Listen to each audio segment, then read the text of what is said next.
Um, We have all of our members present. I will call the Finance Committee meeting to order on March 24th at 6:33.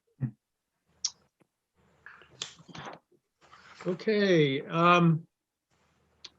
First on the agenda, public input, public questions. Are there any folks who have questions, comments to the Finance Committee? This is the opportunity to ask us questions and we'll do our best to respond. No one in the chat at this time. Okay, very good.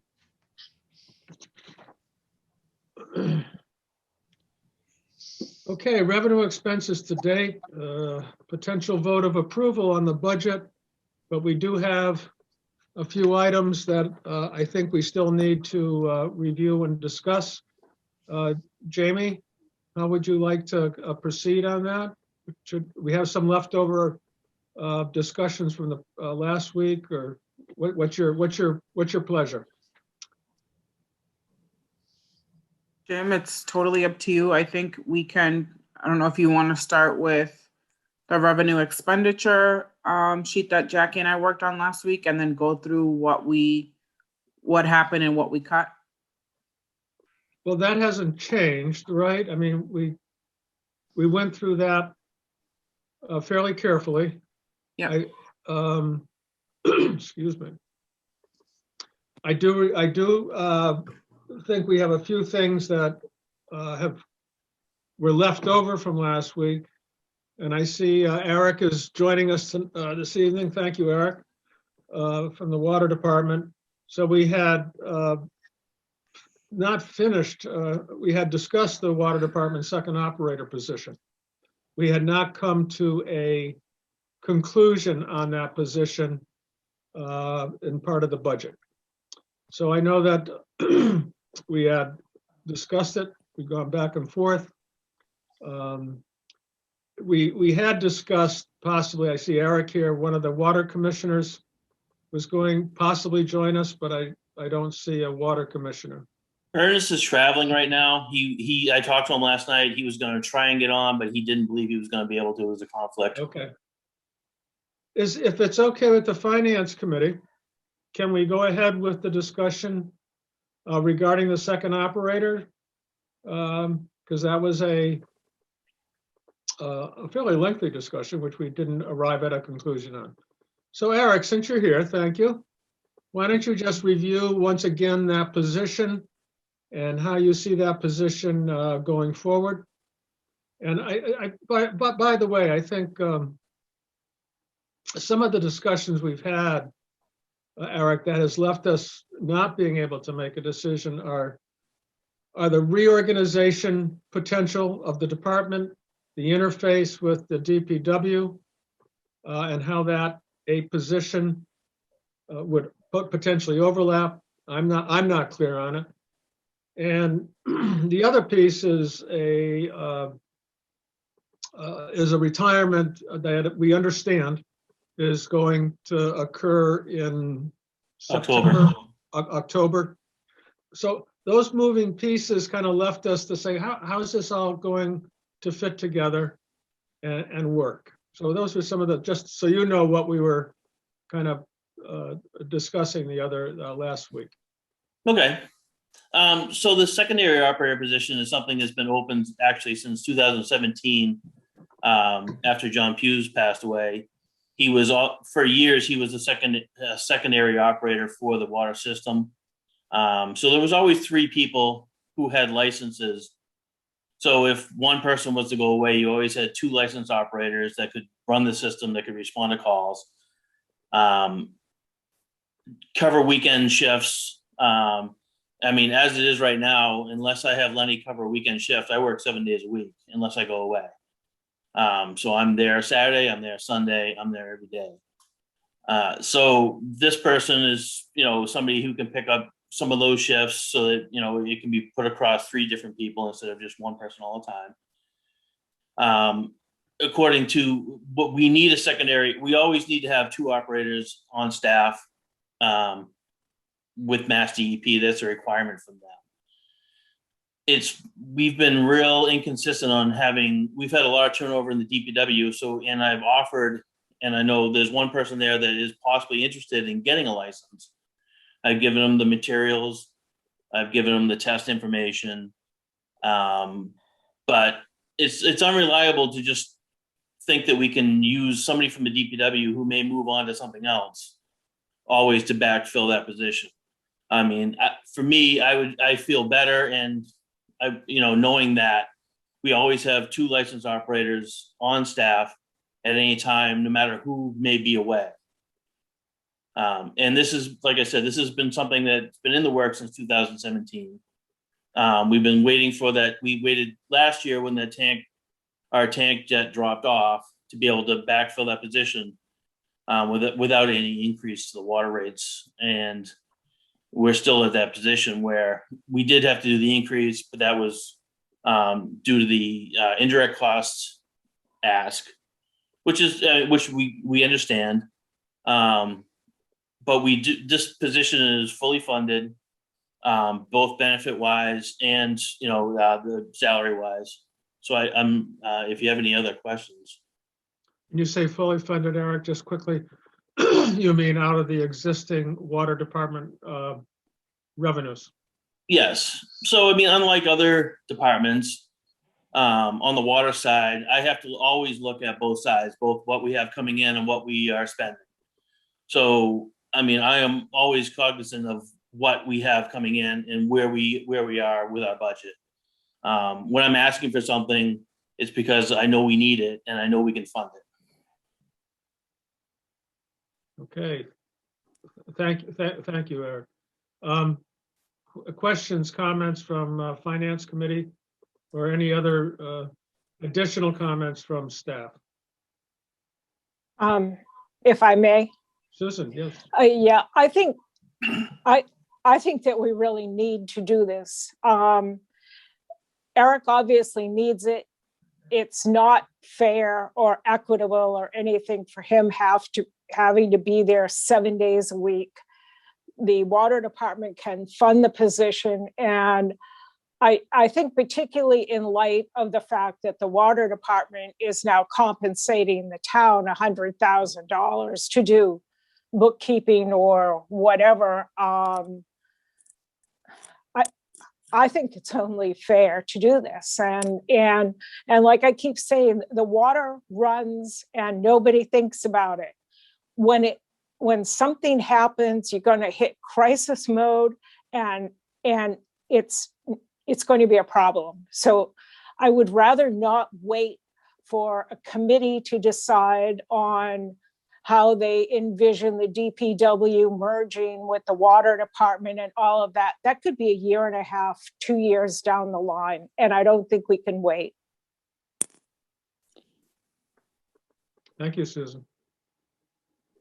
I just have one quick question. So, Erik, how was it thought that it would work with, like, if a DPW employee was to pursue like the license requirements, excuse me, like sit for the test? Was the thought that, like, and even if it doesn't play out this way, like, would that person remain with the DPW and then like kind of like backfill like part-time or something? Like, I was just curious what. Well, that originally, that's what it used to be. It was Bruce was the only full-time employee. Lenny worked 2 days a week. John Hughes worked 3 days a week for the water department. So it was always backfilled through the DPW. But the problem is that there's a lot of things that aren't getting done. Just preventative maintenance stuff, valve exercising. We need to paint hydrants again this year. There's things like confined space entry that you always do two people for. And this is also a position that we're going to be funding, a position that can also be used to help the DPW offset, sander, somebody who would work on the sander, another plow operator. And I'm also, if we do have to have, if we have a water leak or something, we'll be able to do it ourselves using, the equipment without having to pull from the DPW's staff to be able to do a repair. And another thing I want to make sure you understand is that, I have my water licenses, both treatment and distribution license, and those, that's my responsibility.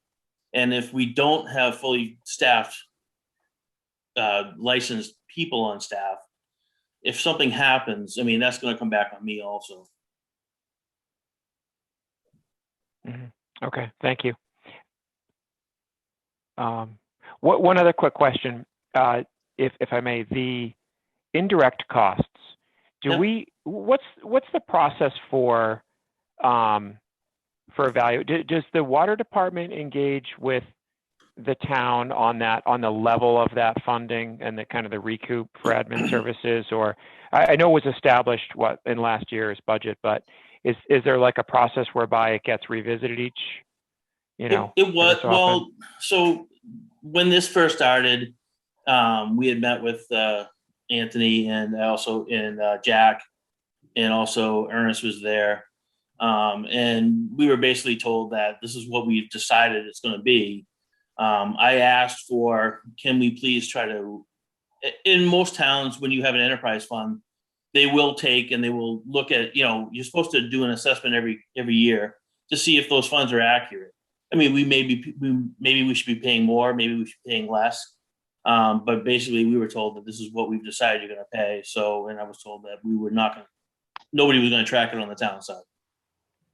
I think I recall there was some formula that was used that was relatively standard. Yes. Here, glass shattering and a dog. I see a dog running away. That was used at the time, and I guess and I guess I don't have the details on that, but I also don't want to derail us getting into those right now. So I guess it boils down to the water department and finance department, TA, select board would revisit that over time as needed. We would like that. And I think there should be, it should be looked at every year to make sure that, and like I said, it may be more that we should be paying, or it may be less. Okay, thank you. Carrie? I have missed some prior conversations, so I apologize if this is a repeat. But Erik, do you have a sense of how many hours per week or per month the water department works with or utilizes the DPW staff?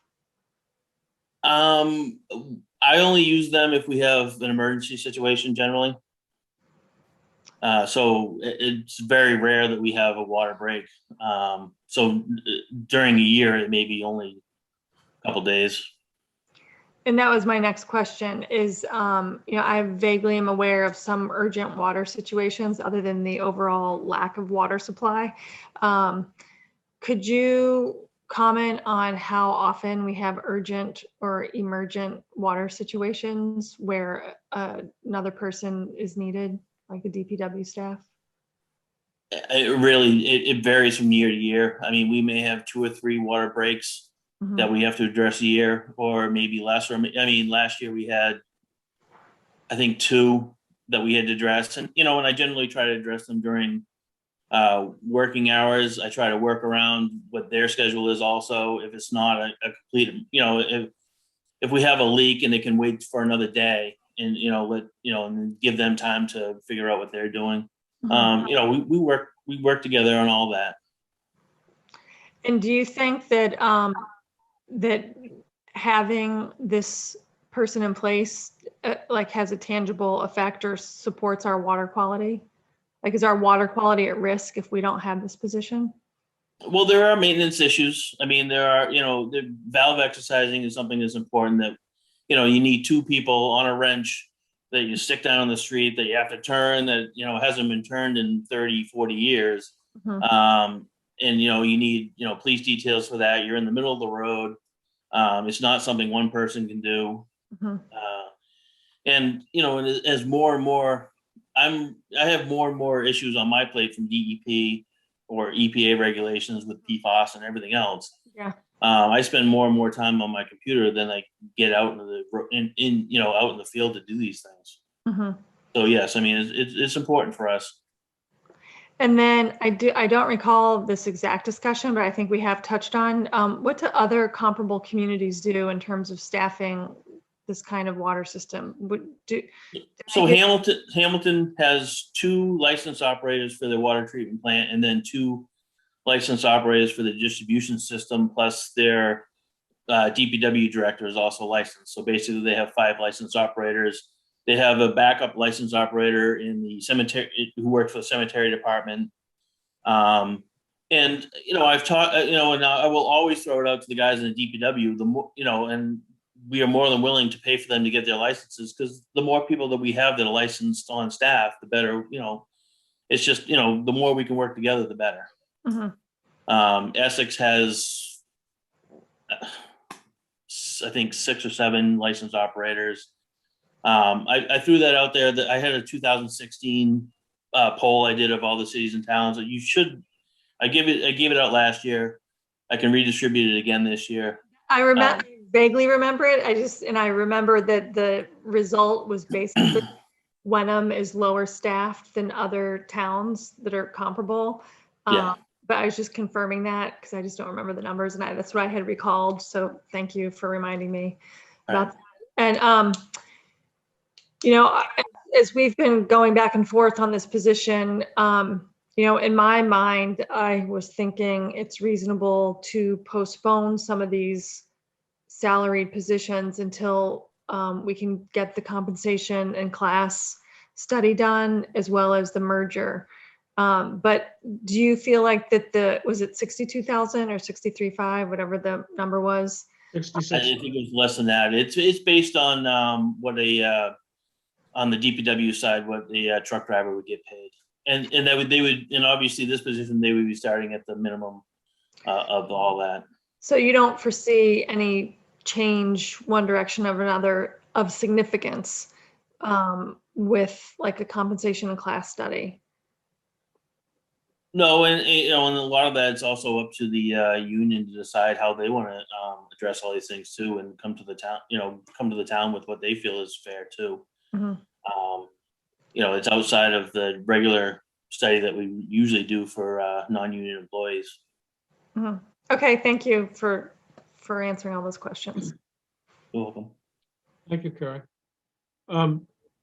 Any other comments or questions from the Finance Committee?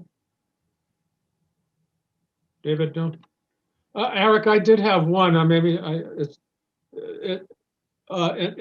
In terms of coverage, is it possible that this could be fulfilled by a halftime position? Well, like I said, it's getting harder and harder to even get licensed employees, which is one of my fears going into trying to replace Lenny in October. Is that it's harder and harder to get these licenses, and obviously, the younger generation is not going into these fields anymore. And basically, this position is more of a labor position. So as we have licensed operators that usually, people who've been in the field a little while, who have the licenses to be able to, take care of this system. We do need that try to get some younger people in to be able to jump in holes and, walk through the mud and all the stuff all the other things we do. So to try to find somebody to do this on a part-time basis, we could, like I said, and also with the turnover we've had in the DPW, so in order to get a license, so even at the lowest license, if somebody in the DPW was to get it today, that license would be an operator in training, and you have to have that for a year before they could even apply for a full operator status. And from there, they would have to take classes to be able to take the appropriate license to be able to be licensed for a two treatment for the treatment or distribution system that we have now. So it's a process. Okay, thank you. Thank you, Erik. Tom? Thank you, Mr. Chairman. Erik, I think I know the answer to this, but if you got the position, I assume a prerequisite for whether she or he gets hired would be for they be licensed. The minimum license, yeah. Yeah, So right. the secondary operator can have one license below the system, or even be an operator and training license. So that, that person as a secondary operator could always be that person. So yes, we'd be looking for somebody who has at least a minimum of a one treatment or a one distribution.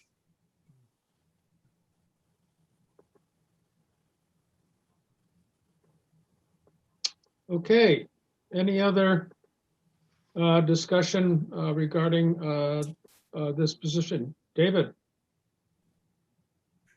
Sorry, just one quick question. If this position is filled, how long do you think it would take you to fill it? I don't know. We had a hard time filling positions on the DPW. So I really can't speak to that. We spent months trying to get just a truck driver in the DPW. I would hope that we could get something quicker than that, but I don't know at this point. Okay, thank you. Okay, thanks, Jim. Okay, Dave. Okay, I'm not seeing any other discussion on this. What I would propose is that we look at the entire budget this evening. Hopefully, we can arrive at an approved budget. And in doing so, looking at the entire pieces of the picture and the puzzle, include Erik's discussion in that entirety, in that position in its entirety. Is that okay with the rest of the committee? I just have one comment. It's, according to Jackie, it's in a sense outside of the budget. This position has no effect on the tax rate, correct? Yeah, so water in is water out. And in the version that we sent out on Friday, it is fully funded included. So it does not have an impact on the tax rate that is set, but it does have an impact on the water ratepayers. So that's where the funding comes from. So it's not a tax rate item, but it's still part of the total budget that we appropriate. We still have to legally appropriate it as part of the Article 1 operating budget, but it'll affect the water ratepayers versus the taxpayer. So as we described it the other day, last week, it's budget neutral. Doesn't impact the revenue side, doesn't impact the deficit side.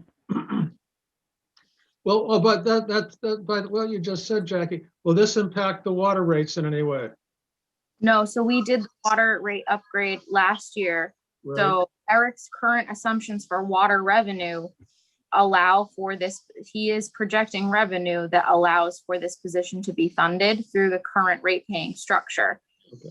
So only if, he had to overspend for some reason, because of a large development that we needed to front the money for the equipment before they paid us back, something like that, we might come back to town meeting to correct his budget.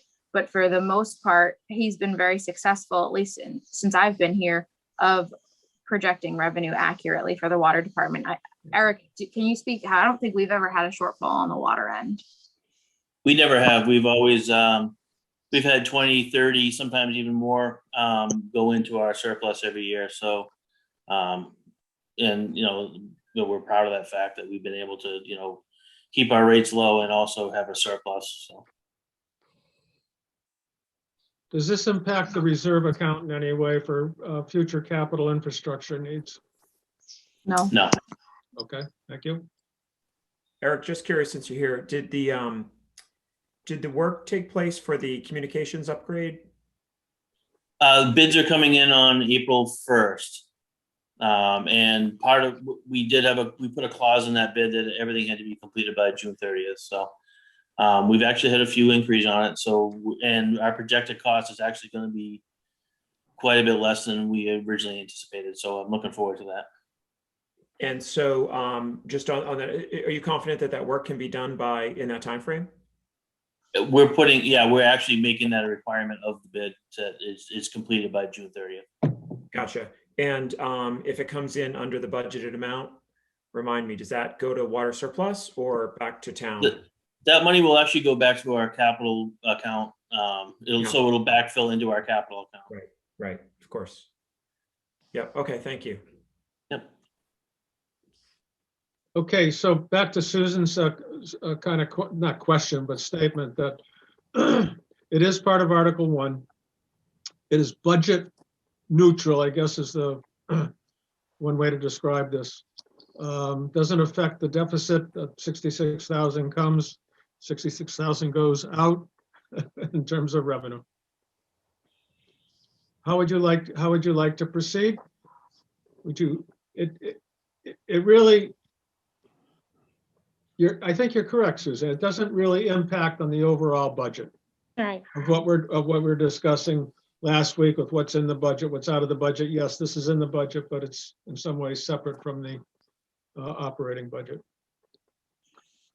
So we can discuss it individually, which is fine, or we can wait and discuss it in its entirety after we take a look at any other further items that we need to discuss tonight. Jim, if it helps, if I can just jump in, I mean, I had raised some questions on it last week. I think that the timing is appropriate, given Erik's comments and answer to questions this evening. I think it probably makes sense. I might have been the most challenging to the funding of this in this fiscal year last week. So if everyone else is on board, I don't want to slow things down. I mean, I'm in support of proceeding with the role fully funded at the commission. So I don't know that anyone. I'm sorry, Carrie, you were not able to make last week's meeting, so I should not speak on your behalf. But I think that Susan and David were both in support, or I shouldn't be speaking for either of you. But if you want to just have the discussion now, I'll just express that and let you guys figure out. Thank you for your input, Susan. I know you've expressed your support for the position. Yeah. I Okay. mean, Thank you. Carrie? Yes, I support the position in the budget now. David? I'm fine and supportive of the position. Okay. Given that this position doesn't affect the challenges that we've had of coming up with a neutral budget, and that it's funded out of the water department revenues, it does not impact on our deficit or our surplus. I will support the position as well.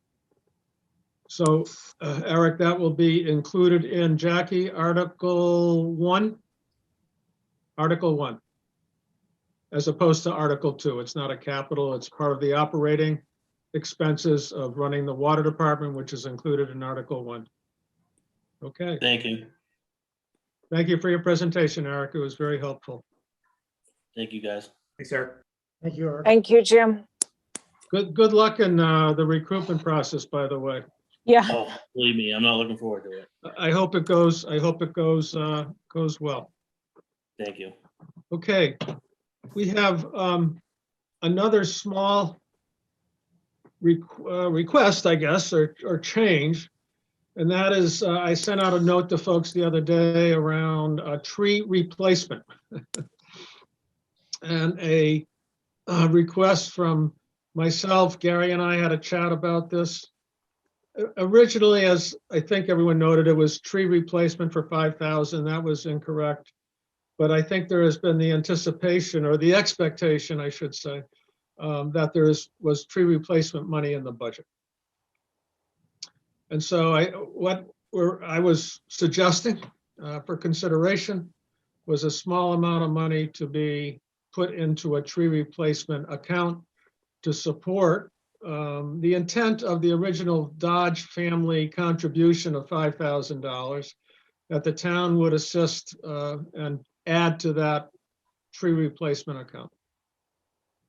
They're two separate, I'm confusing it. They're two separate accounts. The Dodge family is a little trust fund. We're requesting money to go into the tree warden's budget. Correct. Under tree replacement under the contracted amount.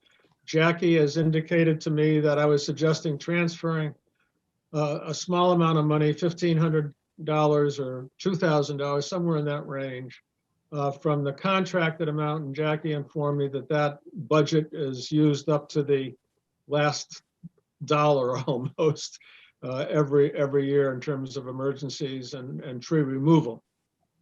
So I don't know whether Jamie or Jackie, you had any other suggestions about how we might think about putting a few bucks, a $1,000, $1,500, $2,000 into tree replacement.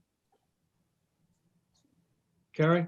Is the Dodge Trust Fund, is that in our town government? Is that a municipal account or is that a separate account? Good question. I that a think it's a separate trust fund account, Carrie, but I'm not 1,000% sure. I'm just trying to figure out, well, okay, I'm sorry, just a second, I'm in a meeting, sorry. I just don't know if the trust fund account is like a nonprofit and it's not formally associated with the town of Wenham, or if it's formally, you know, a municipal account in Wenham. And the reason why I'm asking is because in the hierarchy of needs of what the town is looking at for this year, tree planting does not even come onto my list at this point. And that's in the context of the overall hierarchy of needs and the amount of trees that exist in Wenham on private property. And if the Dodge Trust Fund is a private, like nonprofit kind of fund, I just think that that might be something that's better served with private fundraising, unless I'm misunderstanding how it all is financed. You know, I was sent, and I apologize, I don't have it in front of me. I'm not even sure where I have it in my files. A description, a letter that was sent to the Board of Selectmen in 18, I believe, describing this contribution. It's a very recent establishment of this fund. But the structure of the fund, I'm not sure. Does any of the town staff have a sense of that structure? Jackie?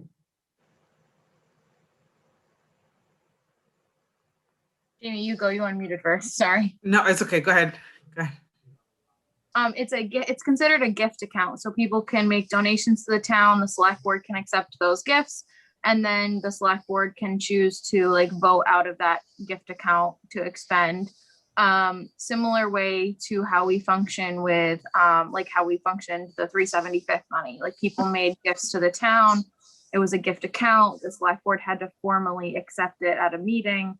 But we didn't have to include town meeting as part of the expenditure process. So that's something, once we have an active quorum on the select board again, we can start to utilize those funds if that's how the select board wants to do it. We haven't spent anything out of that fund. And I will say that we have, any time that we've used the cushions at town meeting, I think at least one, if not two of the years that we did the rent-a-cushions, we've been putting the funds toward that account as well. And that's not huge money, but a couple hundred here, a couple hundred there. And it's something where the town, you know, when people do their real estate taxes, they can submit donations to that and a couple other gift accounts like Wreaths Across America, a similar type of account. Jackie, just a quick question on that. The structure is that of is it that of a C4? 501c4 versus it's not a charitable C3, is it? It's No. It's not even C4 like the Veterans Association, I think, is a C4. Gary, you would right? It's a municipal gift account. Okay. And I think, if I may jump in, the size of it is such that given our interest rates, you know, I would think the scale of earnings there is maybe $100 or $200 a year currently. So if we're going to have anything done, it's going to have to be, at least in the foreseeable future, coming from the town side as an appropriation.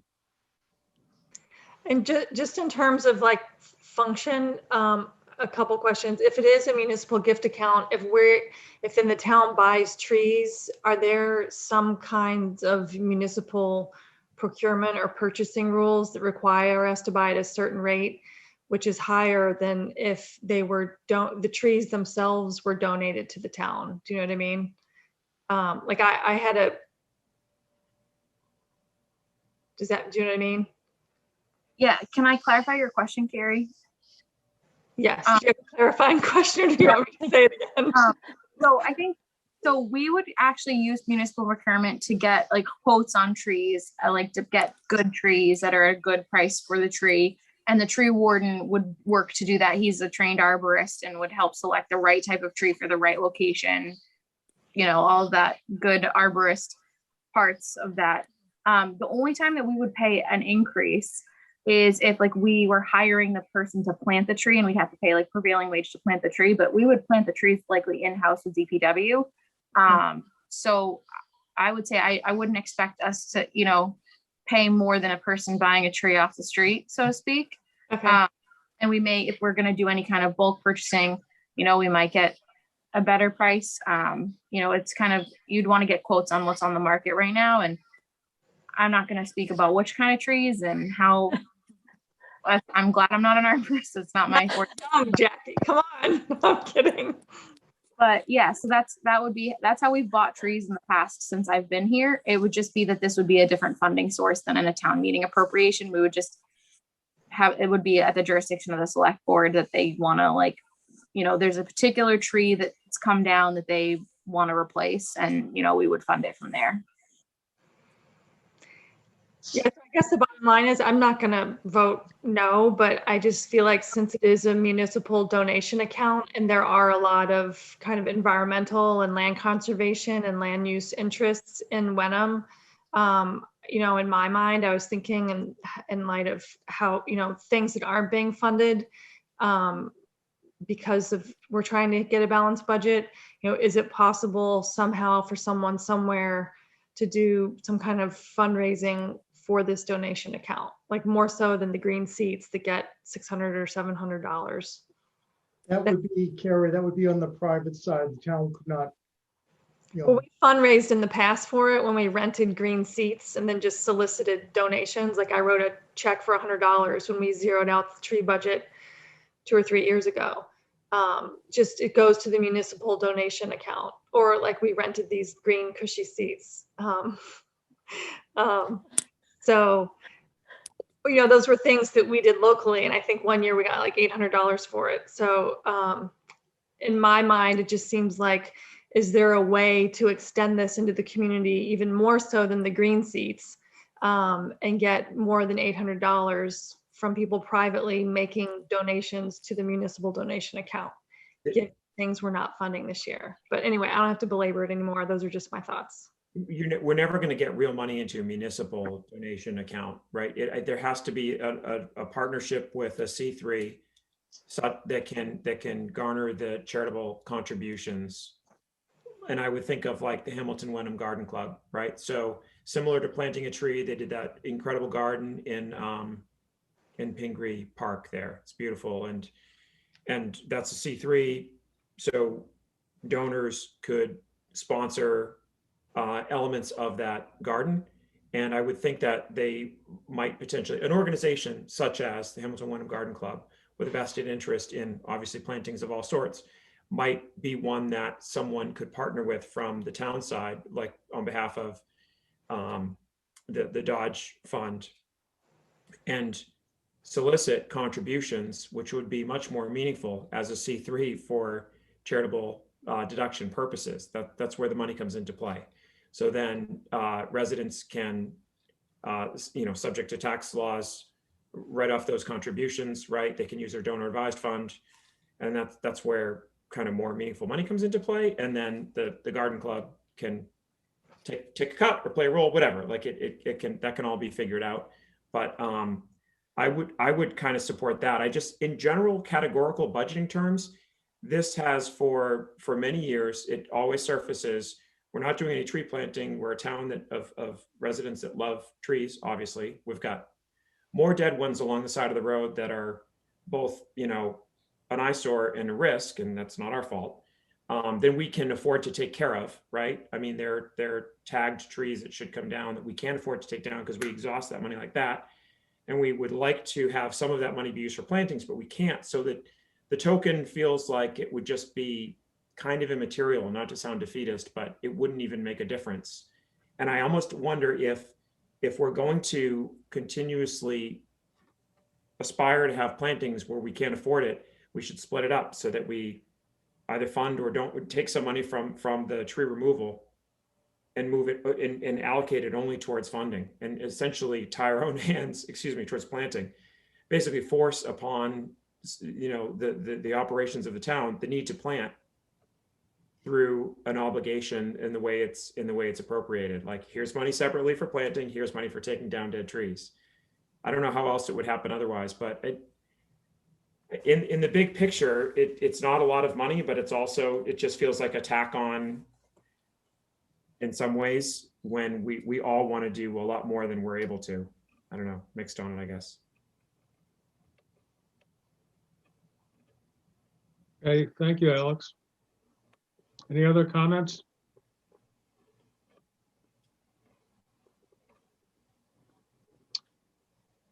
Okay.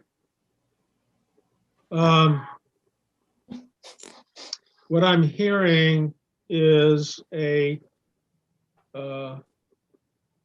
an argument, but a motion, if you will, not a formal motion, but a move towards having tree plantings at this point funded out of private donations, out of a C4 corporation, not a C3, but a C4 type corporation like the Garden Club. Is that what you were suggesting, Alex? It was an idea that I don't think really can have legs during this meeting. I'm throwing it out there. Yeah. No, And I'm not. I don't ask. Sorry, Jim. I'm not asking anyone to take action on that. I'm just nothing more. No. But I'm just generally saying that it seems I'm hearing that the funding of tree plantings at this point in time, given our budget and where we are with our current level funding and current level expenses, that shows a balanced budget, that tree plantings would best be served at this point in time out of a donation process to the Dodge Trust Fund, private donation. Yes, Tom. Well, thank you, Mr. Chairman. Under a restructured Department of Public Works, what generally would come out of that would be a tree planting program that would be long-term, that would identify how much funding should be put in annually. Doesn't mean that it has to be approved, but then you would have a program coming forward saying this is how much we should put aside if we're going to publicly fund tree removal and tree planting per year. So you'll have, going for the next 5 years, what is needed to have a successful program, because in some cases, by just putting in a pittance, it may not really have much of effect, but maybe a little bit, here or there, but it's not a program. You're just filling in the spots.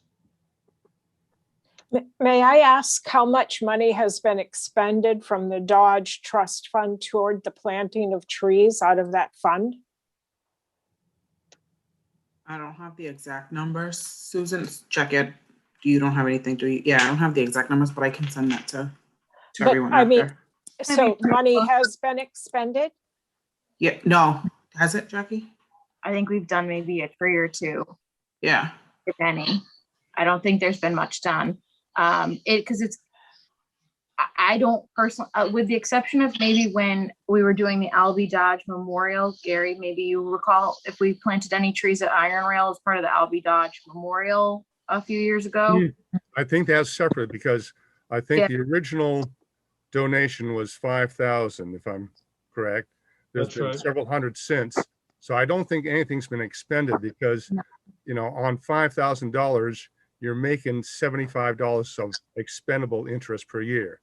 So, all the accumulated interest to date probably is not enough to buy one tree yet. So you can't touch the principal on this account, is that correct? No, I believe it's, And somebody had to start out with more money. well, it was a very generous donation from the, Yes, from I the know. family. So, but maybe that's something to like build on or something. I just am not feeling any legs under this to appropriate more money right now.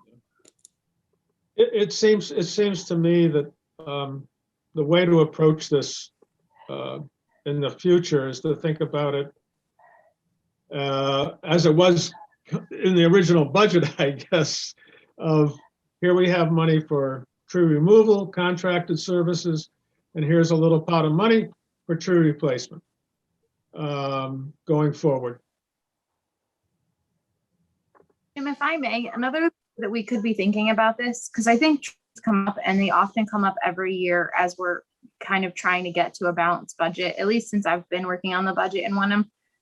The one thing that I would recommend too is I think we need to have the conversation when we're starting the budget for the capital planning submissions. And I think that's something that Jamie and I can submit this year from our perspective to the capital plan of like an X dollar for capital for one-time tree. And even if it's, the goal would be to get to Tom's program of having a genuine tree strategy program every year that's funded. But I think this is a really great type of expenditure to use free cash on because it's one time, but it puts a long impact on the community. So that's something maybe next year, as we're still continuing to reduce our reliance on free cash in the operating budget, we can put an item in the capital budget with using free cash to fund some tree plantings. I think that might be, a good way to get the year started for 23. And maybe we can actually make some significant headway next year with a free cash allocation for trees, and then kind of start to roll into Tom's program strategy for the years following and kind of start to get that ball rolling. Because we will see some changes with DPW in the next year, kind of, guide whoever we see take on that department to that program, and so that we don't forget about it. Okay, So there's no list of, there's no, I thought the tree warden, I don't know, I'd say 10 or 15 years ago, I'm sure we have a different tree warden now, but I was fairly convinced that he had a list of locations where a new tree is needed for this reason or that reason. I think you're right. I just don't, I don't have it. I think I'm just talking about a funding strategy. They probably have a list of tree locations they'd like to see filled. I'm just talking about the funding strategy. And who's they, Jackie? Oh, yes, apologies. So our tree warden at this time is Win Mulry. He's a part-time stipended arborist who works with the town. And then he works on his budget with Bill Tyak. So they do the procurements. Bill Tyak helps him with the procurement of the tree contracting services. Okay. So Win Mulry's been the tree warden probably about at least 6 years now. Since I've been here, he's been the tree warden, maybe a little before. Okay, thank you. Anytime. I would suggest we spend a bit of time talking about this one item. I would suggest we defer this and we begin to work on it in the FY23 budget process. I don't think we've come to any consensus on expending dollars on this item. Any disagreements with that or any other further discussion? No, Jim, I agree with your assessment entirely and support the decision to defer. Okay. One thing, Jim, Yes, Tom. just quickly, and this is way beyond this, but previously, when I've worked on pilot payments, payment in lieu of taxes for businesses or facilities that weren't paying taxes, is I put in planting of trees for the town as part of the pilot payment program for, non-taxable businesses such as universities. It's a good suggestion. And maybe some of the nonprofits in town would be interested in doing that. I don't think they've ever been approached with making tree donations, but it certainly is a good idea. Yeah. Okay, let's move on. Why don't we go to any further questions, any further discussion on the budget that's been presented with what we talked about the last week, with what was in the budget, what was included in the capital and what was included in the operations. We have before us a budget that is showing a $22,040,303 of expenses and a balanced budget of the same amount. The proposal is to use $316,400 in free cash. The second part of that is $125,000 from the assessor's overlay account that's been added to that. And cash for capital improvement program of $259,600. That leaves us with a set aside reserve that's required of $250,000. So that's where we are with the discussions that we've had on capital and what was included in the budget, including the reductions that have been made subsequent to get to this. Whether there's any other discussions you meaning the finance committee would like to have concerning the expenditures or the reductions, use of free cash, the assessor's overlay. I'm open to that, so we can move along. I see two hands up. I see a real hand from Carrie and a yellow hand from David. So I'm going to start in my left hand. Me too. Okay, we got all hands on board. Yeah. Okay, David, I'm going to start with you. Is speaking to revenue on the agenda? Yes. Or is it just Yep. expenditure? Okay, so Jamie, I'm looking at the latest, and just to confirm the rentals on Iron Rail, we talked about that a lot, but we're expecting 90,000. So Yeah, far. so, sorry. Excuse me, are we expecting more of that 50,000 to come in?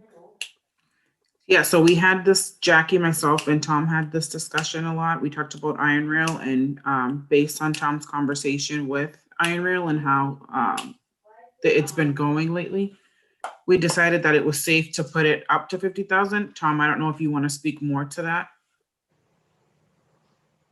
You're muted. Okay. Thank you, David.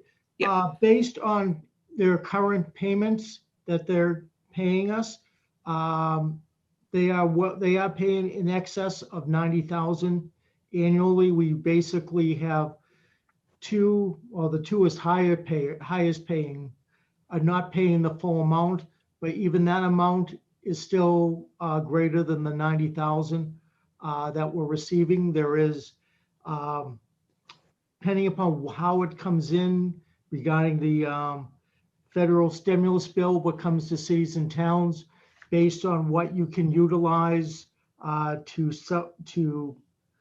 subsidize revenues that you had budgeted that are not coming in.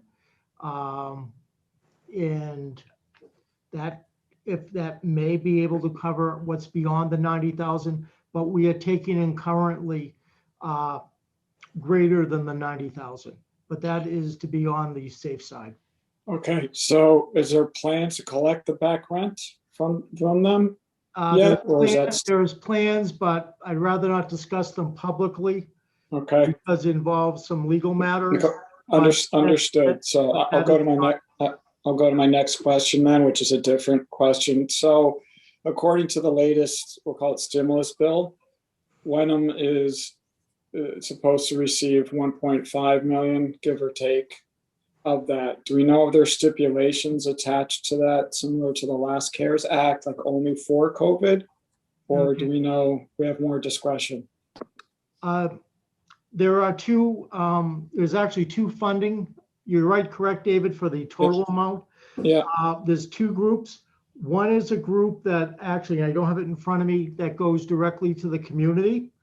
The other one, because Massachusetts is somewhat split about whether we have counties or not counties, where if you go the rest of the country, the counties are basically the ones who are the strong part of the states, not necessarily the cities and towns.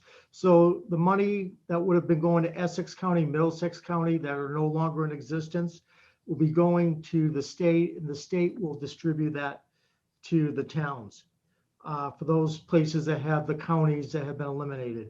So we're not certain, there's been no guidelines on how that is going to occur.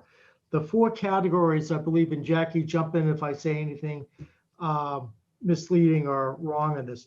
The categories are, one of the categories was private funding for that you were helping subsidize businesses that may have been hit by COVID. 2 is to subsidize the town for revenues that they may have not received because of COVID. Now, there's no guidelines on that. That could be if you were expecting, let's say, a motor vehicle excise, more vehicles being purchased, but Yeah, I got it. Yeah. you got it. Okay, thanks. You got to cut me off sometimes, David, if I just go too beyond. Can I give one note on what Tom is saying too, is that he's describing accurately all the categories, but I think in terms of your question, we don't know. We're getting 1.5 million, but we don't know if there's going to be stipulations within that 1.5 million for the amounts of the 4 categories. So we don't know. So we didn't want to build in a structural issue of too much revenue replacement in our budget and then have the stipulations be stricter than we anticipate, and then also create problems for fiscal 23. So when choosing the 3 categories that we're putting revenue replacement in for this fiscal 22 budget, we tried to do it within things that we thought could be exceptional for us in normal years, like, for example, motor vehicle excise or the iron rail, which we're actively working on. We don't want to count that federal stimulus money in categories where it might not be stipulated that we can use it. And we don't want to overburden our taxpayers next year because we plugged too much federal stimulus into our revenue side. So I think Tom's point, we're trying to spread it evenly and lightly. We don't want to trap ourselves for next year. And as Jackie said, because they are really no guidelines at this point, there may be restrictions on how much you can utilize during a year, because it does go out. One of them, I think, goes out to 2024. So we don't know that. I mean, we know we could probably cover some of it with it. We just don't know how much. And how many times as well the guidance will change. I think if we've learned anything from CARES and from FEMA, even when I'm reporting, I have to put in different date brackets and parameters because the reporting has changed from one day to another, which also makes it really fun. And one other category, which was not mentioned, which I was getting to, which will be interesting and what restrictions are placed on it, are on infrastructure. It's actually road work, water work, that type, broadband. And it'd be interesting what that is and how it can be utilized and how they can actually tie that to COVID. So that similar to the Johnson control server we were debating, right? Okay. All right, thank you. Thank you, David. Does that money, by the way, is the money for education stimulus to re-enter children back into the schools that the federal government is talking about? Is that separate from that 1.5 million? I don't know. That money may be coming from DESI. Yeah. To the schools. I'm not sure. 5 is what town of Wenham. Because we're a regional school district, no money for a regional school district is going to go from municipality to regional district. It's always going to go right to the regional district. So that'd be a separate amount of dollars going to the schools as opposed to the towns. Right. We won't see it with the exception like the school budget. All right. Any other discussions on the revenue side or questions on the revenue side? Alex? Well, Carrie, you had your hand up first, please. Oh, thank you.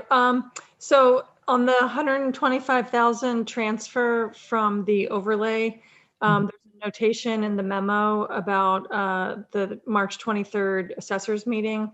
And I just wondered if there was any discussion about that transfer at the meeting. Oh, yeah. I mean, the 125,000 at the assessors meeting, they were very supportive. Okay, thank you. And it also did not take their entire surplus either. So we wanted to make sure that we did not create a structural deficit for next year by taking so much of that out there and then having to somehow determine how to replenish that in the budget. Okay, thank you. You're welcome. Alex? Are we continuing? How much are we budgeting for overlay reserves this year? 195,000. As a reminder, that accounts for any abatements, exemptions, senior and veterans tax work-off programs. Thank you. And what is the reserves balance after this 125 transfer? Oh, is Jackie's getting the up-to-date one, or do I just give the estimate? If you have the estimate there, I would have to search for it. Okay, sure, hold on. The one that I had, through 2019, I had 229 in that account. And then if you take 125 out, there was 104, but that's not including what you budgeted last year, I believe, so. Yeah, that does not include fiscal 21 or anything that's been paid out of the fiscal 21 overlay to date. That's through last fiscal year, like June 30th. Got You it. know, FYI, for your information, in 2016, I was showing that there was about, and thank you to our finance department for providing this. At that time, there was 127,000 in FY6 for 2016 only. Now you're allowed to put the overlay into one account. It used to be that you had to budget it, put it in each year. Yep. But now it's one general account. Got it. Okay, that's helpful. Thank you. Thank you. So the iron rail, we're budgeting 50,000 for revenue. 90. I'm sorry, 90,000. We right. were doing originally 40, but then upped it 50,000. Sorry. But it's still negative 50,000 from Yes. the prior year. Yeah, like we're budgeting 60% roughly what we normally would. Right. Right. Okay. And that's on the basis of, it sounds like, Tom, I know you've worked a lot with the tenants and commission. It sounds like on the basis of sort of the attitude and discussion and how things are going, but there's no formal agreements reached. Is that the No. case? And then you also No mentioned formal agreements. Okay. They are Is there legal paying. action? Okay, sorry? right. I know they're taking. Yeah, I know they're paying someone. Has there been legal action taken against the town? Is that Legal action against the town? or by the town, I should say? I'd rather not discuss that at this point, but Okay. all avenues are being reviewed. Okay. All right. And then do we know, so like FY20 actual brought us to, for iron rail, 97, is that right? 98, call it 100,000. So that was for FY20. And then, so if our shortfall was, roughly 50,000, which is what we're continuing with for FY22, do we know what the kind of pandemic onset to date reduction is? I mean, would we double that 50,000? Are we short about 100,000 total? Well, I can tell you how much we're short right now. That'd be great. Thank you. Okay. What right here is, as of now, with waiting for the final March payments to come in. As of right now, my numbers look like, and this is going back to FY20, Right. back when all this started, we're approximately about 79,000 out. Okay. Thank you. And that's primarily two vendors. Understood. Okay. That's helpful. Those are my only questions for right now on revenue. Oh, I'm sorry. Excise.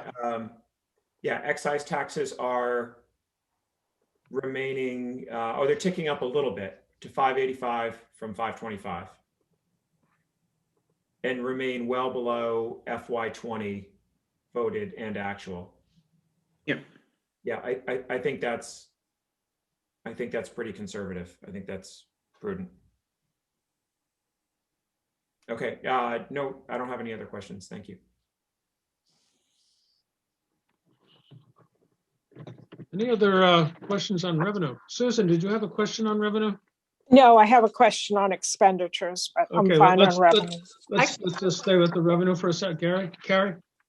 And when I printed this out, some of the left margin got cut off, but under local receipts, about a third of the way down, it says something charges for services Gordon reimbursement.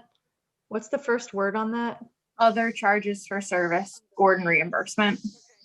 That's gone down from like 54,000 in 2019 to much lower, to 22 projected is 15,000. Why is that going down so much? And is that something that could be a revenue replacement request, since in case any of the reduction is from COVID? So that is less easily drawn to COVID because it's about the trips to campus by our fire department that we're being reimbursed for, and police.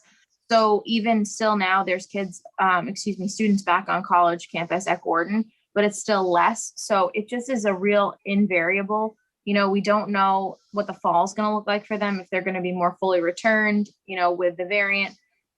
So it didn't seem like a huge one to increase. So we chose not to. We chose to be conservative with it. And when I've asked in the past, it sounded like we got 100% reimbursed for that. So the reduction isn't because of a lower percentage of reimbursement, it's the lower percentage of calls? Correct. Okay, thank you. I recall that we had received, I might be making this up, but about $25,000 from the prior year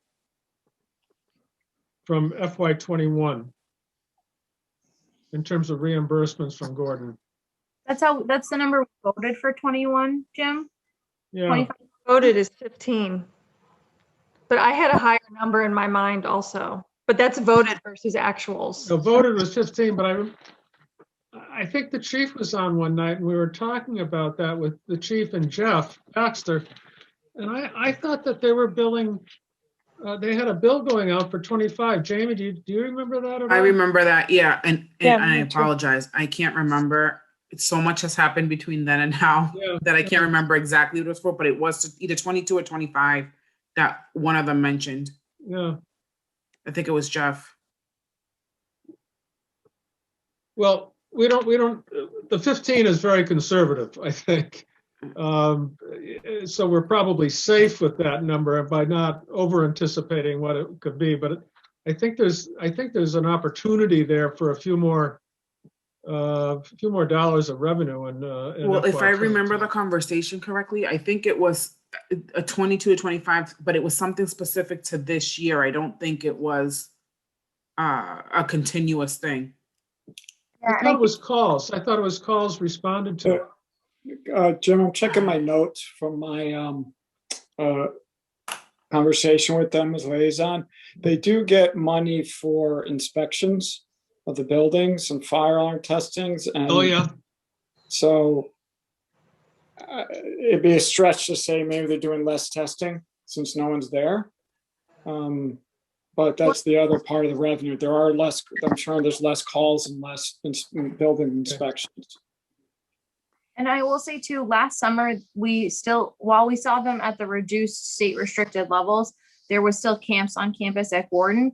And this year they're really changing up this coming summer, how they're going to be running camps. There's actually going to be less athletic camps, at least from the permitting perspective. So there will be less activity from my understanding on that campus for the summer. Typically they're a pretty full house for the summer with summer camps. So we won't really see as many calls in the summer either.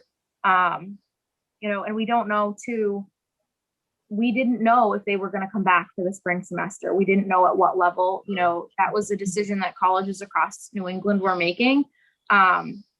So we've maintained that conservativeness, if that population is the last of the group to really be vaccinated as well. And if we do see any kind of variance, I don't know, we don't have like an understanding of their fall plans at this point. I don't think they do.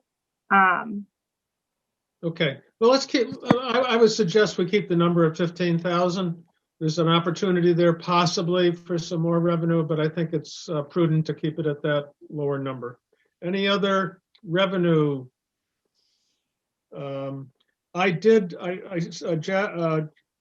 Jamie was in touch with me this afternoon.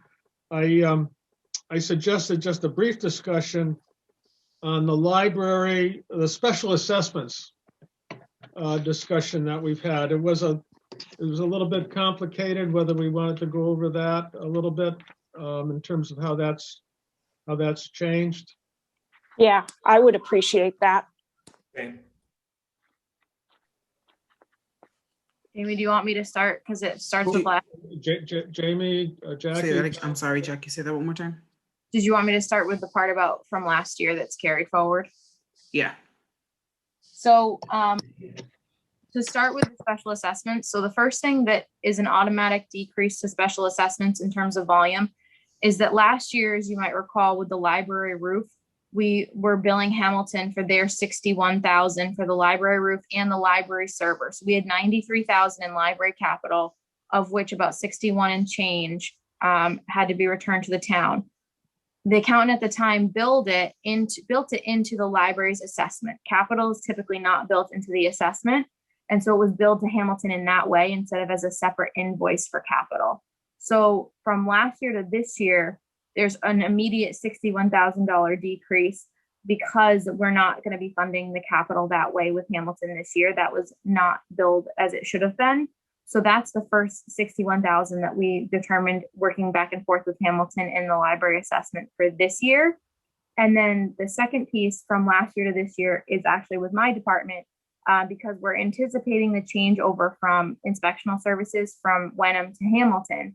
So instead of us receiving Hamilton's about 60% of the total cost of the program was coming in as revenue for us. And now we're paying our 40% share out of the permitting budget and receiving no revenue from Hamilton with the exception of about $10,000 for our retiree obligation. So that normally would have been about $130,000 that we would have seen from Hamilton for inspectional services that we will not be seeing because they're going to take over the program. And there is a reduction on the expense side that reflects that. but they're going to reimburse us for our inspections and our buildings, right?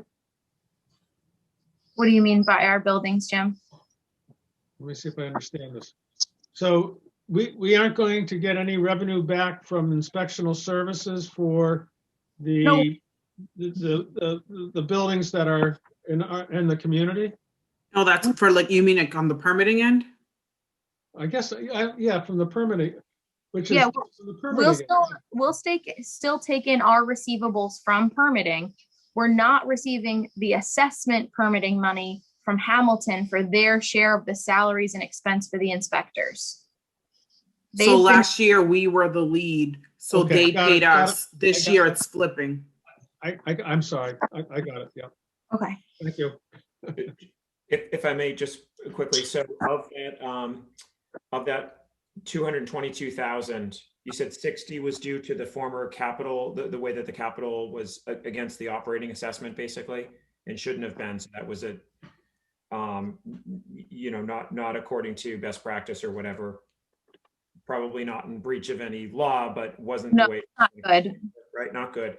Yeah. So that was 60, and then you said the other was 130 on the. Mhm. So how do we get to 222 from 190-ish roughly? So we also are not counting any, Hamilton is looking to pull out of the Pleasant Pond subsidized agreement. So that's an additional 10,000 that we don't expect to receive from Hamilton. It did not make sense to us to budget for it because they did not pay us in fiscal 21 because we didn't run the program. And then the library made some budget cuts. Jamie, do you want to talk about the budget on the library end? Yeah, so the library had few key positions that went elsewhere, and so they filled those positions and they filled them at a lower rate to start. I believe with their new contract as well, they didn't get the merit and the COLA increase weren't included for FY22. So that's where that decrease comes in for library. That's helpful, thank you. So all of those three items have corresponding offsetting expense reductions, save for the library capital, which is which is in the form of not having that capital expense again this year. Right. Oh, okay. Correct. Thank you very much. And now on Pleasant Pond, did we normally sell stickers to Hamilton residents? So we're not going to be doing that anymore. Well, just a preview. We're having actually a meeting tomorrow, Tom and I, with the deputy and police chief, as well as our public health nurse, to talk about what we think are going to happen for the restrictions to the beach for the summer in terms of COVID restrictions, as well as having a starting discussion on a Wenham price, a Hamilton price for the stickers. Because currently Hamilton residents pay the same as Wenham residents, but Hamilton, the town, was subsidizing our costs for Pleasant Pond. Now with the town not seeking to subsidize the cost for their residents, something we're hoping to put before the select board when there's a quorum again, is we have the Wenham price for a sticker and the Hamilton price for a sticker. That'll be a little bit higher. What that looks like, I don't know yet, but that's the thought process, is to stagger and tier the prices for Hamilton and Wenham, with Hamilton not subsidizing their town share anymore. And so the revenue from the stickers, the decrease in revenue, has been incorporated into this budget, correct? It's probably a few $100s, a couple $100 or something. 3,000, and it's nowhere near like the 21,000 or 22,000 it is for an expense for us. So we were getting about 10,000 last year. We should have gotten about 10,000 in fiscal 21. It's about how many stickers each town sells. Like, it's a rolling average. So we didn't get any revenue in fiscal 21 for it. It was a COVID cut. And before we make a call about this summer, it's still an area where we need to see where the state restrictions are going to find us when it comes to beaches. Okay. Okay, moving right along. Any other revenue? Susan, you had a question on the expense side, I believe. I'm confused about the town clerk scenario. You're confused, did you say? Yeah. In what respect? What's the Well, question, Susan? there's a deduct of 2181 and an add of 873 under expenditures. Yeah. So the 873, I believe, was to bring the clerk's position up to an hourly rate. No, that no? was for the administrative assistant that works in that office. Yeah. What did I say? The clerk. Clerk. Yeah. Clerk, yeah. Okay, and then so can you explain now the structure of the town clerk's salary, Yeah. how that will look? So what we And did, what it will be in firm numbers? absolutely. So we have had the non-union merit program in place for 3 fiscal years now, off the top of my head. So the prior clerk, the position holder, had received a merit, 2% merit every single year. She was great town clerk.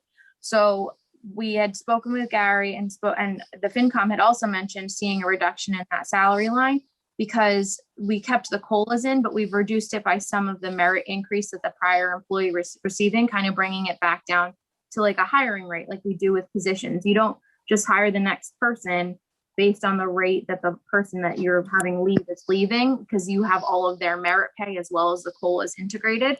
So we didn't back out all of the merit pay, but we did back out some of the merit pay. And then we don't expect a merit pay increase from this fiscal year to next, because this person's only going to be working for a few months. So we budgeted for an FY20 amount and then an FY21 COLA, but no merit, because we're going to be doing personnel evaluations right as this person is being elected. So there's no time for them to be evaluated for this year's merit, which would bump the pay for next year.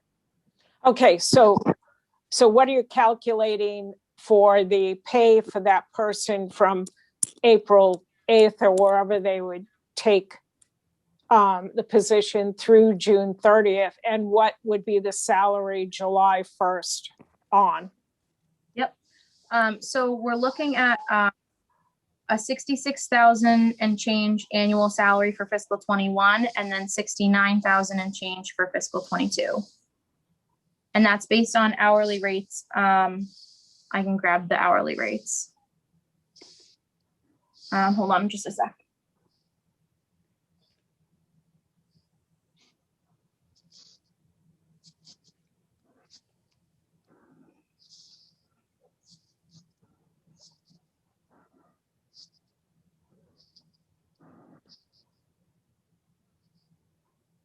Sorry, I didn't have this one loaded. So we're looking at an hourly rate of $34.82 to start fiscal 22, and so 2% less than that is about $34.18 for fiscal 20, and then they'd get the 2% COLA as of July 1. Okay, all right. I'm used to just the opposite in private industry. You bring people in and generally it costs you more to bring new people in. So you are kind of flipping the. I think this is fairly standard for bringing people in who aren't eligible for the merit. How are you going to measure someone for merit, Susan, if they haven't worked, you know? No, I know, and I can understand that. Yeah. Okay. Any other, excuse me, any other comments on expenditures?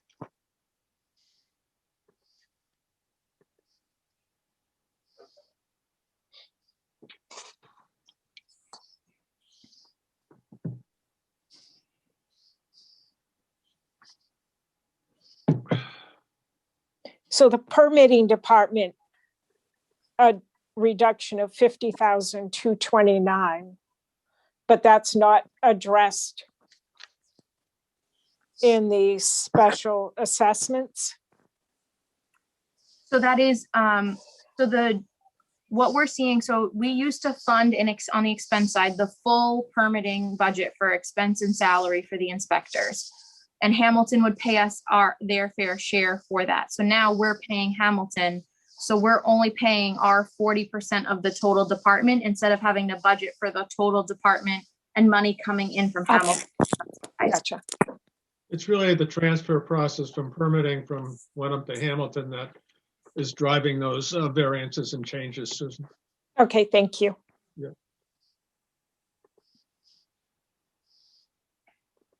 Just to comment that even though it's a small amount, it's good to see they're up to 70,000 for OPEB liability funding in this year. You know, we'll be at 100,000 shortly, you know, and keep ticking it up. So it feels like we were at 30,000 not long ago, which was a drop in the bucket, and now it's a little bit more meaningful. It's good to see that policy, adhering to that policy on the town side.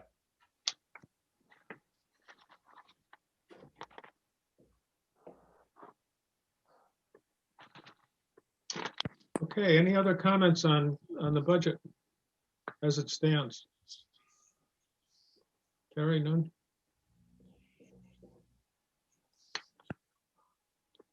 I'd like to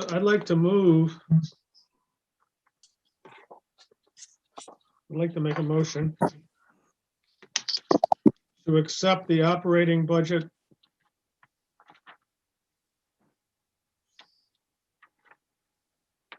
for fiscal year 22 at $22,040,303. Second the motion. Any further questions or discussion? Just one question for clarification. Is this for town meeting recommendation? Yes. Okay. I'm putting it forward. Yes, to get us. So a yay vote is a recommendation for favorable action? Yes, for favor, yes. Thank you. Should I reframe that, Catherine?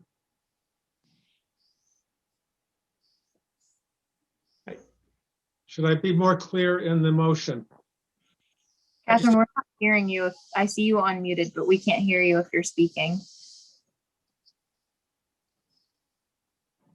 Better? Yep. Okay, yes, it would be better if you could rephrase that to just recommend favorable action on the operating budget, which is an article, Article 1. Article 1. Article 1. I move that the Finance Committee approve and for favorable action on the Article 1 operating budget of $22,040,303. Jim, can I be a little bit nitpicky? I'm so sorry. Can we not use the specific dollar amount? Can we just do as presented tonight in case it ticks up $1 or $2, you know, just in case. We don't even have the dollar amount in the motion language, just on the off chance that something happens that we have to change in the next month, then it's. Okay. Thank you. We'll strike the dollar amount and that we move to accept an operating budget as presented for approval at town meeting. On March 24th.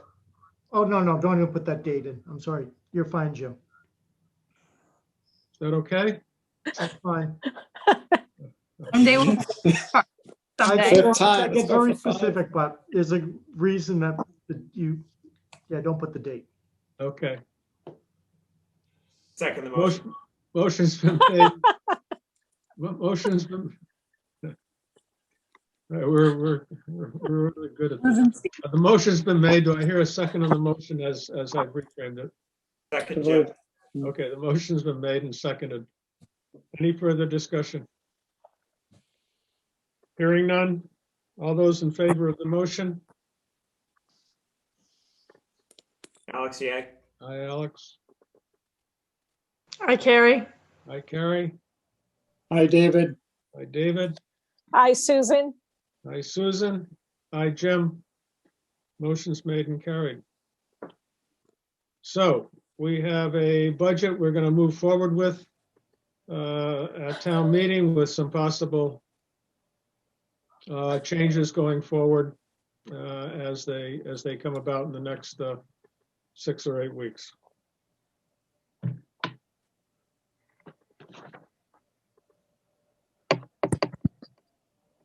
Jim, would this be a good time to look at the other articles for favorable action by the Finance Committee for the free cash?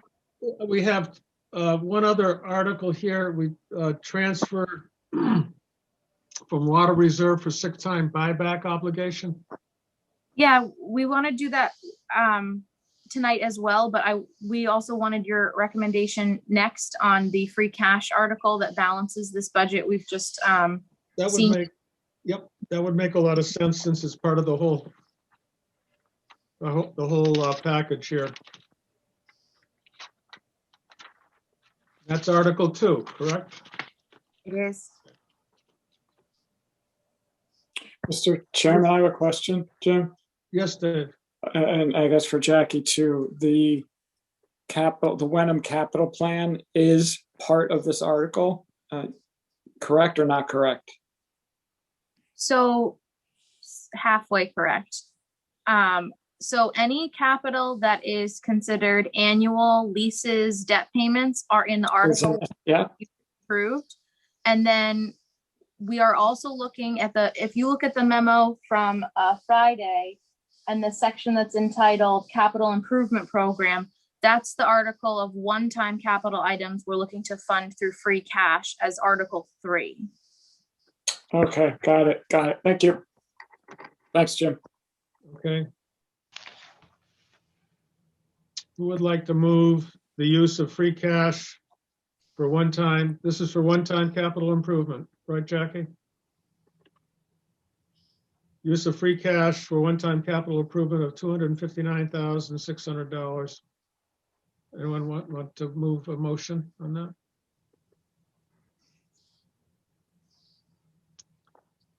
I move that the Finance Committee take favorable action on the use of an Article 2. Is that right? Article 3, I'm sorry.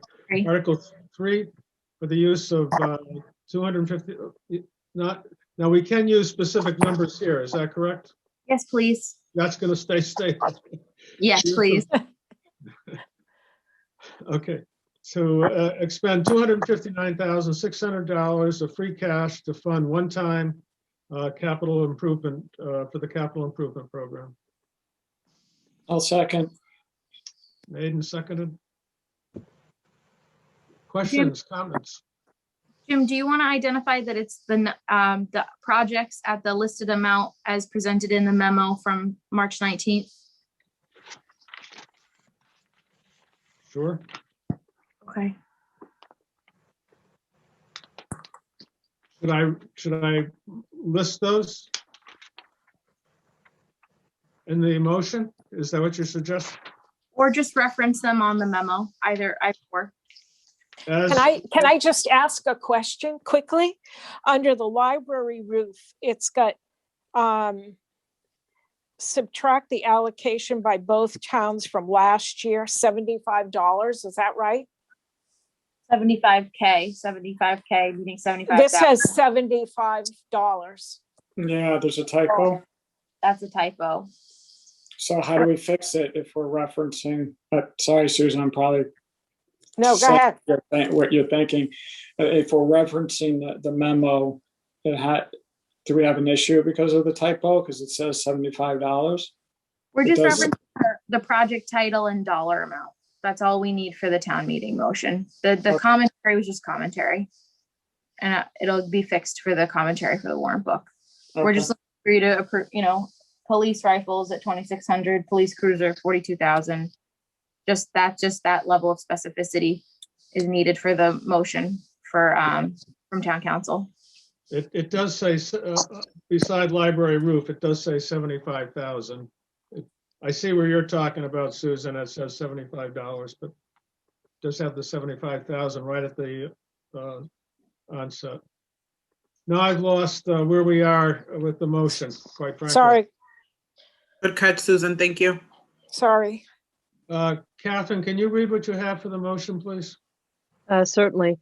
The motion was to recommend favorable action to town meeting on Article 3, use of free cash for one-time capital of $259,600 as listed in the memo of March 19th, 2021. Thank you. You're welcome. That motion has been made. That motion has been seconded. Any other further discussion on that motion? All those in favor of the motion as made? Aye, Jim. Alex. Hi, Carrie. Hi, David. Hi, Susan. Thank you very much. What else do we have article-wise, Jackie? So Article 2, the use of the free cash to balance the operating budget.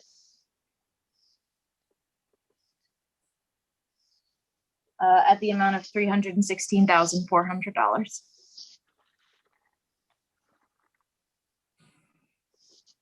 Okay. Anyone choose to make the motion on that? Sure, I'll make the motion. Alex? Oh, David, you got it. It's all you. David, you got it? Yeah. I make, let me just pull up the amount here, excuse me. I make a motion that the Finance Committee take favorable action on the use of free cash in the amount of $316,400 to balance the budget as referenced to in the memo of March 19th. Second. I suggest we just insert the word operating budget. Okay, so let me say it again. No, just, I think if Catherine could just insert okay. the word operating budget into that. I didn't know if I could do it twice. So No, you don't have to. I think Catherine is so magical at taking our words down and even improving on them, I think. That's a fact. All right, the motion's been made to take favorable action on the $316,400 from free cash to supplement and fund the operating budget. I hear a second. Second the motion. Alex has seconded the motion. Any further questions or comments or discussion? Hearing none, All those in favor of the motion as made? Aye, Jim. Hi, Alex. Hi, Carrie. Hi, David. Hi, Susan. Thank you. Motion's made and carries.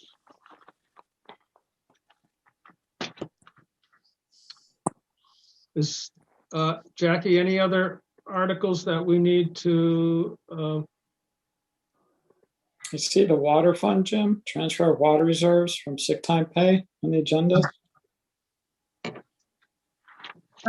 So that one, we have not finalized form with council, but right now, so we do have an impending retirement in the water department. So that employee is, has been with the town for a while and is eligible for the sick time buyback program, which is a program where a retiring employee can buy back their sick time to a certain capped amount. So we're looking for a transfer from water surplus to a separate account so that when this employee retires in the fall, we can pay our obligation to that employee through this program. Folks might remember we added $38,000 to the FY20 budget to fund this for the impending police chief retirement. And in our current operating budget, we have $60,000 for the 2 other upcoming retirements in fiscal 22. But because this is a water department employee, it comes from water surplus versus the town's operating budget. and do we have a specific number for the sick time buyback for just the water department? Amy, do you have that handy? Yes, hold on one second.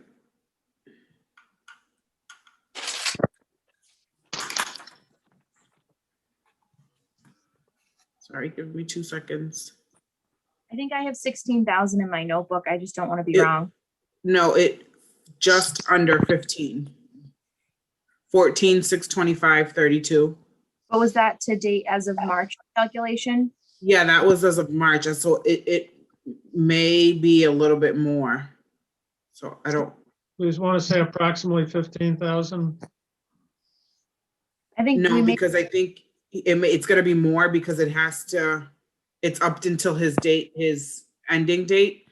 So can we say want to just do 16 and we 16? could have 16. Yeah. I think we can do 16,000 and whatever we only will pay out the obligation and then the rest will just fall back to water reserve. We won't pay more than we are obliged to. I just didn't know if you had a calculated number through the end of the tenure. No, we've had that number as a plug. And we haven't gone back in and calculated it, but I would say, I think with 16 will be sufficient. So, and this is something where until the employee retires, we won't know the exact amount because even if they do take sick time between now and then, it'll reduce the amount of total sick time that they have, contributes to the capped amount. So pardon the lack of specificity on that. Do we need to vote on this formally, or is this I think we do, since it's a transfer, right? Yep. I think so, a water reserve transfer. If you'd like to recommend favorable action or unfavorable, it'd be helpful. Okay, I'll make the motion. I recommend that the Finance Committee take favorable action on the transfer of the water reserve account for sick time buyback obligation in the amount of approximately $16,000 at the time of an employee retirement. Second the motion. Made and seconded. Any other questions or comments on this water reserve sick time buyback in the amount of approximately $16,000? Hearing none. All those in favor? Aye, Jim. Hi, Alex. Hi, Carrie. Hi, David. Hi, Susan. Okay. Thank you very much. Thank you very much. Are we through with the articles, Jackie? Unless there's something that FinCom wanted to return to that we've already voted, you're done with your recommendations for town meeting for 2021. Yay. Always a great one every year. It's excellent. Very to see good. a balanced budget too. With no Yes. overrides. I know through the hard work of everyone in town hall and Jim under your leadership in particular. Thanks for steering us through all of this budget season. It's been a pleasure working with everybody. No, I say that sincerely. This is hard work. I call this a transition year too. Tom's new. Jamie just started with us. You know, Gary's a force of one. You know, it's an unusual year, and I think we've done a good job arriving at where we're at. As chair, I appreciate it because everyone, we're all in this together, as I want to say. Yeah, I would echo that, and thank you, Jackie, Tom, Catherine, and Gary, and the rest of FinCom. Oh, I messed it up. FinCom Padres. Was it?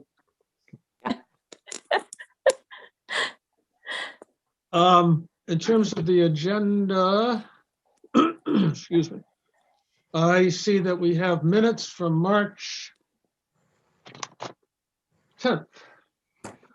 We do. That I reviewed with Catherine. And I believe Catherine got to Jamie. Is that right? Is that fair to say? The minutes? March 10th minutes? I Yes. don't think I got them. Yeah. I'm No, trying I to don't look think at- I sent them. Did Oh, I get people March haven't- 10th minutes, Catherine? I don't think I sent anything out. Actually, I know I didn't send anything out. Okay, so people haven't had a chance to read the March 10th meeting, minutes. Right. Okay. Jamie, did I forget to thank you? Excuse It's me, cool. Jim? And I'm part of the FinCon compadres. No worries. I got to personally thank You you. guys are stuck with me. No worries. No, it's not. Thank you for all. It's COVID fatigue is real. No worries. COVID fatigue is real. Okay, so we'll defer the March 10th meetings to our next meeting, and that actually brings us to what is our schedule going forward?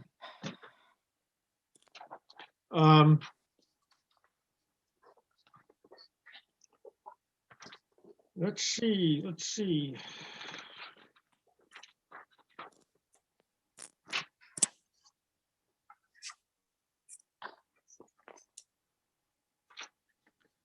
So what do we need to do? Jackie, you and I need to work on the warrant report. You'll That's have it back by the end of the day tomorrow. okay. So that's a little separate. Do we need to do, we have, let's see, we have the warrant, we have the public meeting on April 14th. We have the warrant hearing on April 26th.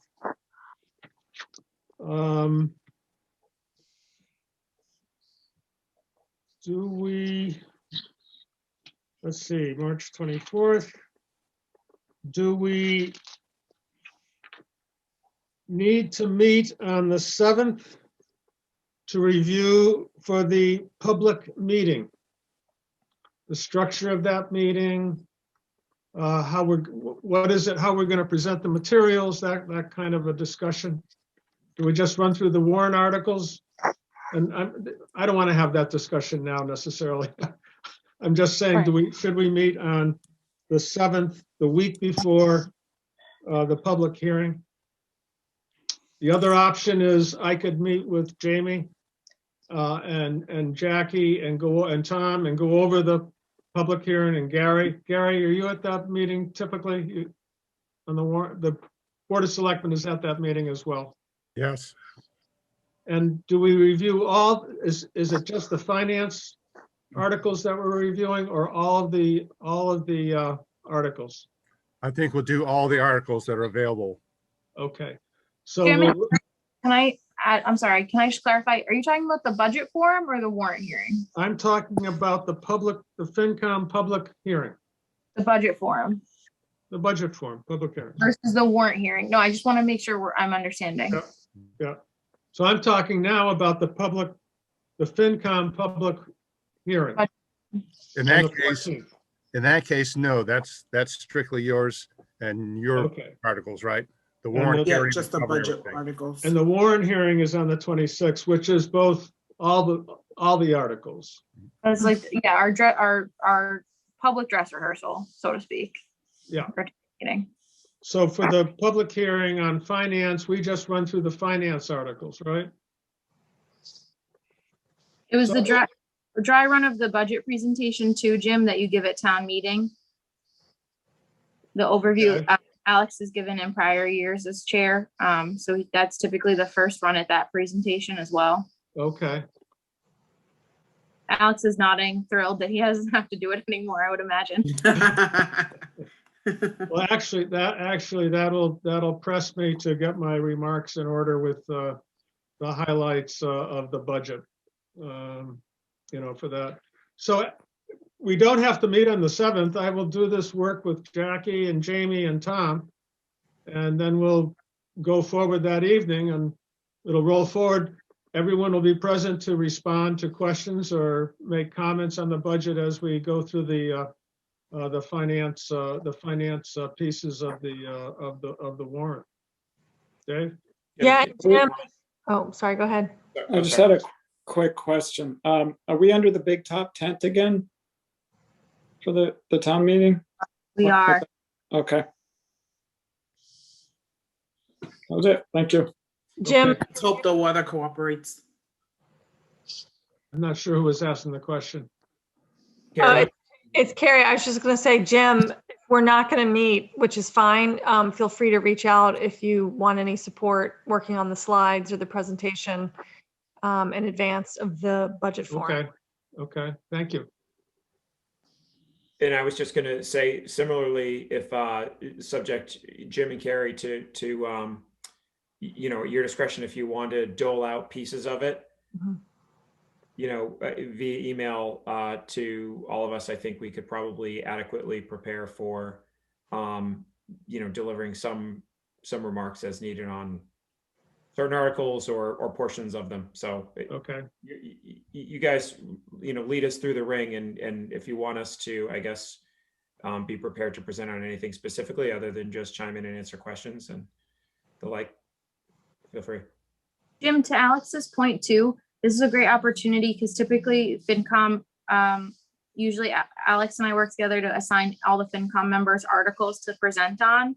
So if you wanted to divvy those up and utilize that for the forum, the warrant hearing and town meeting, that's kind of how we've thought about it in years past, if that's a helpful. that makes sense to my structural brain of how I would kind of move it forward. Yeah.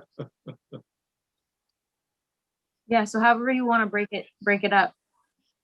And then that way we'll direct questions for the interim moderator. It's nice for us to be able to let the interim moderator know who's going to handle which article, so he can just call on each of you individually, Carrie's capital or Alex's Right. consent or calendar, or whatever. Something for you to think about. Okay. I think that's it for this evening. So we're not meeting on the 7th. We're not meeting on the 7th. If at Alex's and Carrie's suggestion, if I may get stuff out to you, what I may do is just go through, let me think it through a little bit. I'll go through each one of the articles and make comments on each one of the articles going forward and how they've been funded. And Jim, some things we've done in the past is just update the prior slide decks with this year's numbers. Can make it a little bit easier. Yeah. The prior slide decks you mean from 21? Yeah, like at last year's budget forum, we had a PowerPoint presentation. Okay.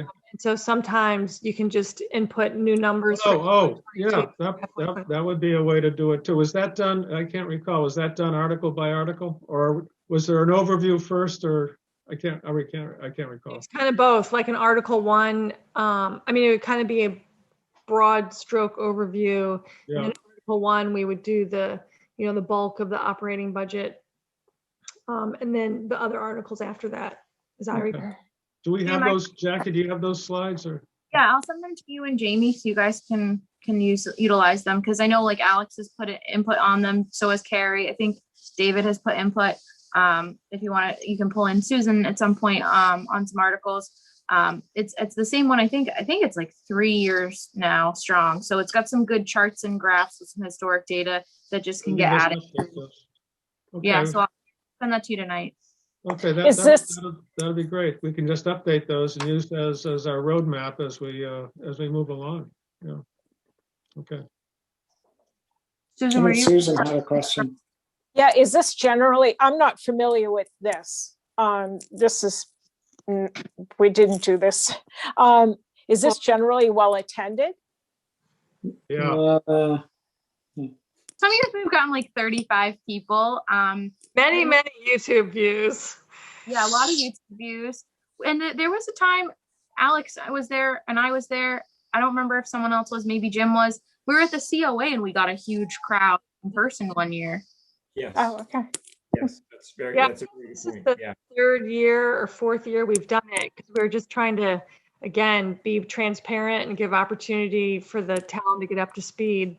So that kind of groundwork is done before the warrant hearing and before the annual town meeting, because the warrant hearing is a little more structured and not as like Right. zoom out context kind of thing. So do people have the warrant for the public hearing? Is that delivered by then? So the hard copy is going to be delivered by the 26th of April at the latest. Oh, But okay. the online version will be up next week. Oh, all So right. yeah, so that's, yeah, by April 1st, I expect the warrant will be available online. Okay, great. Thank you. And we can, Susan, if you don't have a printer, like we can print copies for FinCom in advance of the budget form if you want. No, I have a printer. It's like, as I said, 35 cents a sheet. So anyway, never mind. Okay, so we have a little bit of a blueprint of how we'll move forward with the form, the public meeting form. And if I have questions or comments or feedback, that's helpful, Carrie, what you stated, Alex. And Jackie and Jamie and I will work on that and how we're doing. Great. All right, do I hear a motion to adjourn? I make a motion that we FinCom adjourn. Second, Second. motion's been made, seconded. All those in favor? Aye, Jim. Hi, Alex. Hi, Carrie. Hi, David. Hi, Susan. Okay, Catherine, we've all voted to adjourn for this evening. Good night. Good night, everybody. night. Thank you. Good night. Thanks Nice again work. for all your work. Thank you, Jim.